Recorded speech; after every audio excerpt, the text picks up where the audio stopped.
नमस्कार दोस्तों, मैं राहुल शर्मा स्वागत करता हूं आपका एक और ज्ञान चर्चा में। हम सब इस दुनिया में सुख की तलाश में हैं, पर सबके लिए सुख की परिभाषा अलग अलग है। किसी के लिए घूमना सुख हो सकता है और किसी के लिए बड़ा घर, किसी के लिए बहुत सारा पैसा सुख है और किसी के लिए प्रसिद्धि मतलब फेमस होना सुख है, और पता नहीं क्या क्या। सब लोग अलग अलग भटक रहे हैं सुख की तलाश में। पर अगर अपने शास्त्रों की माने तो जिन चीज़ों के पीछे हम भाग रहे हैं असल में वो सुख नहीं, सिर्फ साधन है।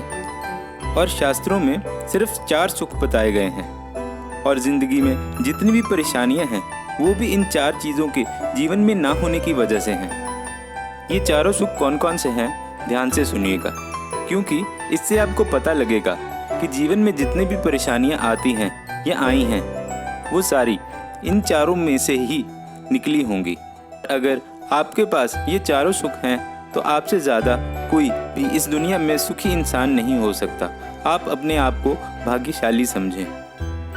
तो शास्त्रों में लिखा है, पहला सुख निरोगी काया, दूसरा सुख घर में माया, तीसरा सुख कुलवंती नार, चौथा सुख संतान आज्ञाकार। इसका मतलब क्या है, आराम से समझिए।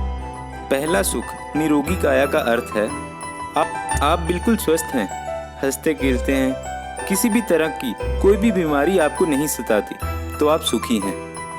क्योंकि एक छोटा सा रोग भी आपको परेशानी का कारण बना सकता है, क्योंकि बीमार होने पे आपको स्वस्थ रहने के लिए दवाइयाँ खानी पड़ेंगी, जिससे धन की हानि होगी। आपको सब जगह किसी न किसी की सहायता की ज़रूरत पड़ेगी, जिससे आपको मानसिक काफ़ी नुकसान भी होगा और मन की शांति कभी नहीं मिलेगी। तो भगवान से सबसे पहले एक ही चीज़ मांगें कि मैं जब तक जीऊँ स्वस्थ रहूँ, किसी के सहारे की ज़रूरत ही ना पड़े मुझे। और इस सुख को पाने के लिए सुबह शाम व्यायाम करें, अपनी सेहत का ध्यान रखें और प्राणायाम करें। दूसरा सुख घर में माया का अर्थ है आपके पास पहनने को कपड़े हैं, सर पे छत है और खाने के लिए अच्छा भोजन है, तो आप सुखी हैं। क्योंकि माया मतलब पैसे ना होने की वजह से बहुत सारी परेशानियों का सामना करना पड़ सकता है। पैसा ही सब कुछ नहीं है, पर पैसे के बिना भी इस दुनिया में कुछ नहीं है। जीवन की सारी आवश्यकताओं के लिए पैसा बहुत ज़रूरी है, पर ध्यान रखें, माया मतलब लोभ और ज़्यादा पैसों का लालच आपका सुख चैन छीन भी सकता है। इसलिए भगवान से बस इतना कहें कि साईं इतना दीजिए जामे कुटुंब समाए, मैं भी भूखा ना रहूं साधु न भूखा जाए। का मतलब है भगवान बस इतना दीजिए कि खाना हमारा अच्छा चलता रहे, पैसों की वजह से कभी तंगी ना आए, और कोई उम्मीद लेके हमारे घर पे आए तो वो खाली हाथ वापस ना जाए।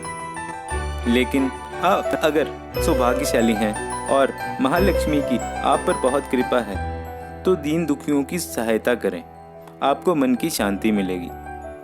तीसरा सुख कुलवंती नार का अर्थ है आप विवाहित हैं और आपके पति या पत्नी आपसे बहुत प्रेम करते हैं और आपका हर चीज़ में साथ देते हैं, तो आप सुखी हैं। क्योंकि अगर घर में कलेश रहेगा तो सुख यहाँ पे टिक ही नहीं सकता, और अगर माँ बाप की आपस में नहीं बनेगी तो बच्चों पर बुरा असर पड़ेगा और आपके बच्चे भी आगे चल के आपके साथ ऐसा ही करेंगे।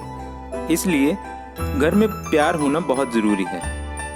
इसलिए भगवान से बस इतनी प्रार्थना करो कि घर में शांति बनाए रखें और आपकी सहनशीलता बढ़े, क्योंकि घर में थोड़ी बहुत नोकझोंक भी हो सकती है, पर अगर दोनों में सहनशीलता होगी तो सफ़र हंसते हंसते कट जाएगा। एक दूसरे की बात हमेशा सुने और एक दूसरे के काम में हमेशा हाथ बटाएं। चौथा सुख है संतान आज्ञाकारी।